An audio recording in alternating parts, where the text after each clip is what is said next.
Welcome back. And joining me now is Democratic Congresswoman Debbie Dingell of Michigan. Congresswoman, thank you so much for being here. We really appreciate it. It's good to be with you.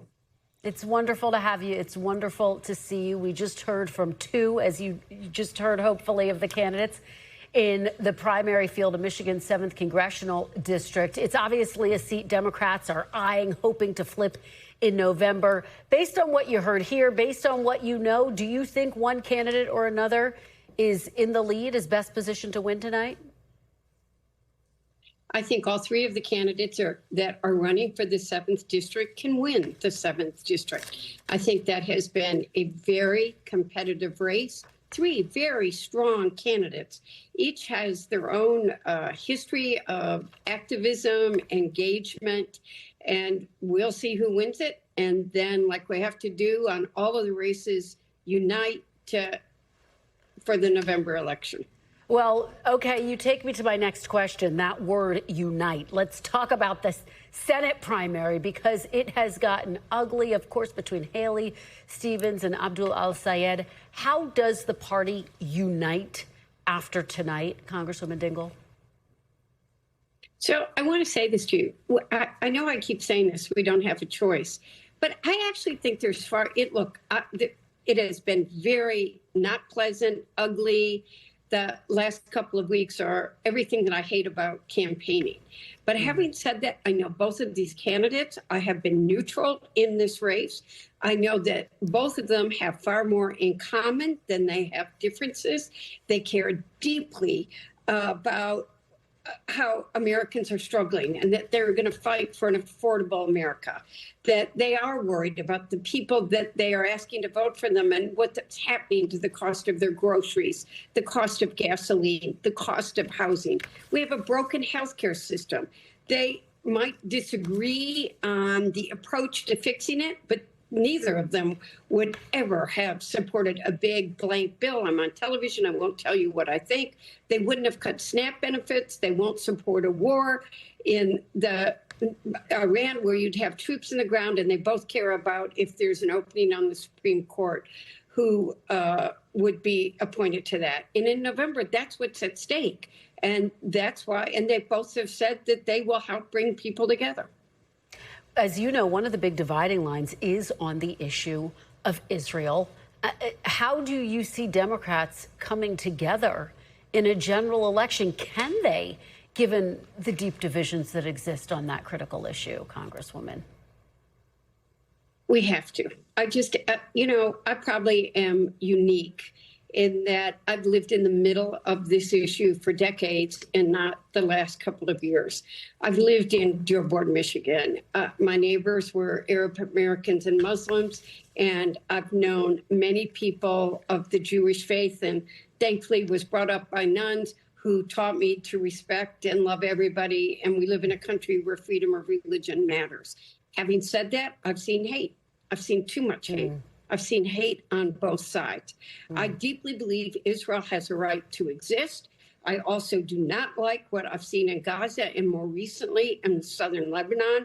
I know people that have been killed by bombs. If you live in Dearborn, half of the people there had family in Ben Shamil, which has been destroyed. So I understand that hurt and that pain.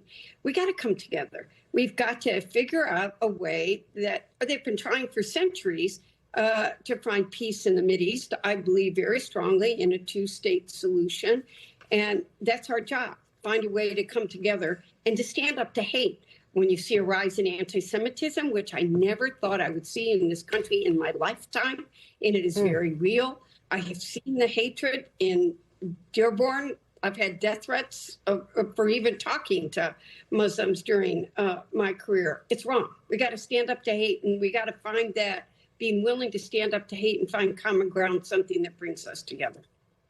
Congresswoman, let me ask you about the big question looming over the Al-Sayed campaign, which is if he in fact wins tonight, can he win in a general election? This is a purple state. I don't have to tell you that. It's your state. And the concerns that some Democrats have expressed that Mike Rogers would sail easily to victory. How do you respond to those concerns? How confident are you al-Sayed could, in fact, win in a general election? If he wins, and we don't know who's going to win, remember the polls all showed Hillary Clinton winning.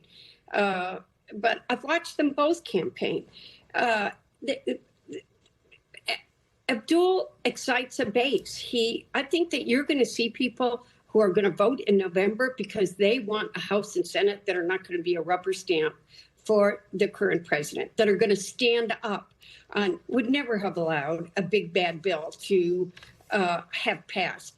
And I think that all of us are going to have a responsibility to remind people what is at stake, try to bring people together and to turn out that vote. And whoever wins tonight, are going to be committed to doing that. And I'm going to keep trying to bring people together to do just that. Tonight is a huge test for progressives because it's not just the Senate race, as we've been talking about. It's House races in your state and other states as well. If tomorrow we all wake up and progressives have had a number of victories, what is the message and what's the takeaway for Democrats moving forward, not just into November, but for 2028 as well? So everybody wants to make this, let's divide us, let's put people against each other. I think you got to look at what the common ground is. I don't know what's going to, the 7th district is clearly a very competitive race. I do not believe that the Detroit race is something that can be attributed to labels. I think there are far more factors that are in there. You got to remember the 7th district had 3 strong candidates in it. So 2 candidates may have been more similar. So, look at what the candidates stand for and look for where that common ground is. And I believe that both Matt and Bridget will work to help the other, whoever wins that. So I think people have to not overread. I like to use 2 examples, Dingell examples. What do you label me? What's my label? I am the lead of Medicare for All in the House. I deeply believe that if you're sick in this country, you should be able to go to the doctor when you need to go to the doctor and get the medicine that you need. I think there are a lot of people, even in the Republican Party, that believe this. And we're the only industrialized nation in the world that doesn't do it. And my father-in-law was one of the authors of Social Security. And when that bill was going through, he was called a communist. You tell me who would call Social Security communism in today's age. Quickly before I let you go, Congresswoman, I have to get your reaction. The DNC's proposed 2028 primary calendar. Michigan would be among the first 6 states casting ballots. What do you say, though, to someone who may argue the calendar actually favors a more establishment candidate and makes it harder for someone from the left, the far left, to break through? I was on the Rules Committee. I felt very strongly that calendar that you've seen is a reflection of this country. It brings regional balance to it. And there were people that thought we shouldn't have Michigan on it. Well, I'm going to tell you that we need to make sure that the issues that are going to be talked about in October, that are going to make a difference in the campaign, you need to see the candidates talk about them in the early primaries. So I think that this is a balanced calendar. You've got many different interesting states. You've got geographical diversity, you've got nationality, ethnic, cultural diversity, farmers, manufacturing, unions, college kids. It's a good, diverse calendar. And I feel strongly we're delivering that. All right, Congresswoman Dingell, you're going to be with us this evening. We appreciate your being here this afternoon. Look forward to talking to you throughout the night. Thank you so much. We thank you for watching, and remember, stay updated on breaking news and top stories on the NBC News app or watch live on our YouTube channel.